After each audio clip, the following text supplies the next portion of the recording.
अभी हाल ही में भारत सरकार द्वारा पेंशन के संदर्भ में चर्चाएं जोरों से चल रही है।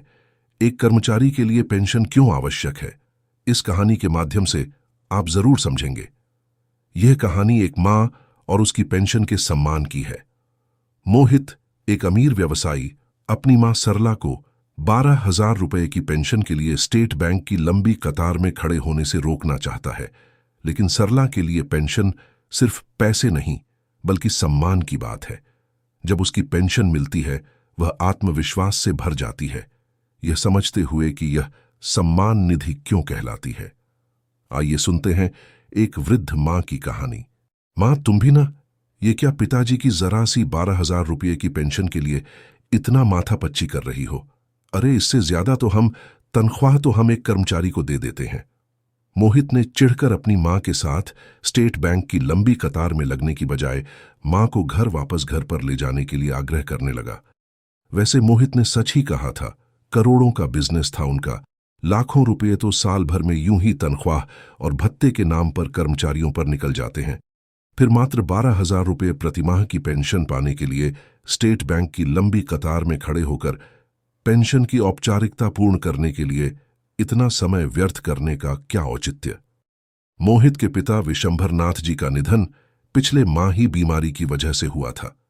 वह लगभग 12 वर्ष पूर्व एक सरकारी स्कूल में प्राध्यापक पद से रिटायर हुए थे।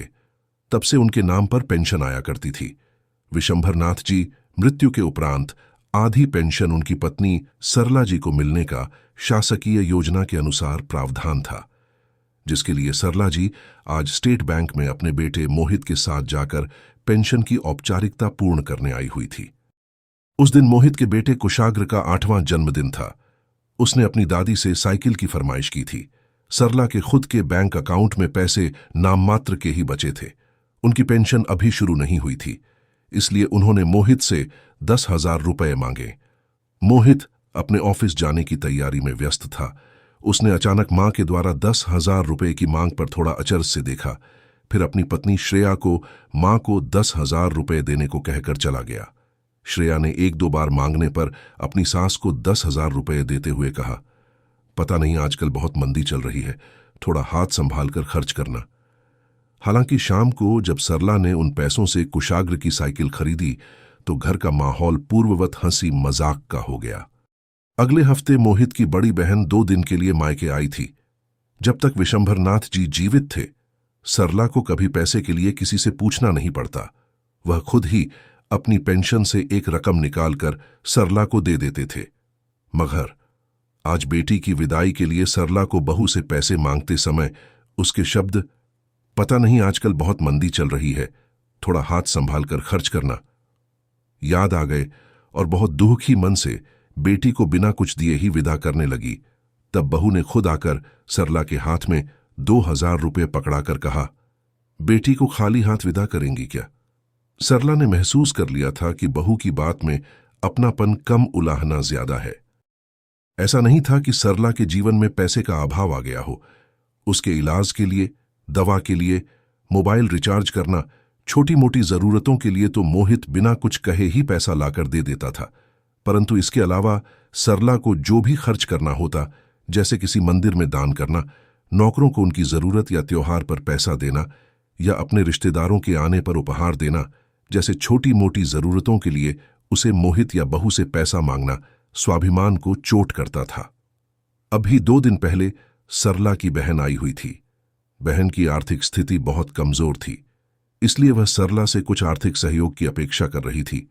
मगर खुद सरला को छोटे छोटे खर्चों के लिए बहू की तरफ मुंह देखते देखकर उसने अपनी बहन से कुछ न कहा।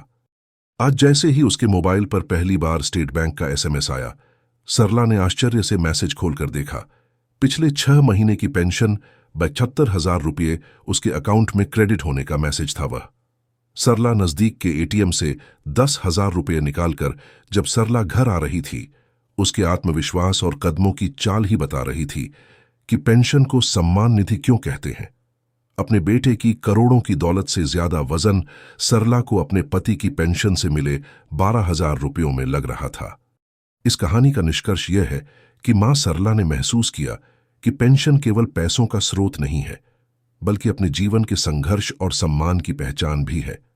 अपने करोड़पति बेटे के घर में रहते हुए भी सरला को अपने पति की पेंशन के 12,000 रुपये में जो गर्व और आत्मनिर्भरता महसूस हुई, वह किसी भी धन दौलत से ज्यादा कीमती थी।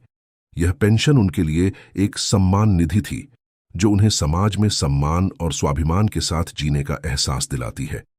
इस प्रकार कहानी हमें सिखाती है कि सच्चा सम्मान और आत्मनिर्भरता धन में नहीं, बल्कि आत्मसम्मान में निहित है, और हर उस सरकारी कर्मचारी का अधिकार है जिसने पूरी जिंदगी सरकार की सेवा में गुजार दी हो।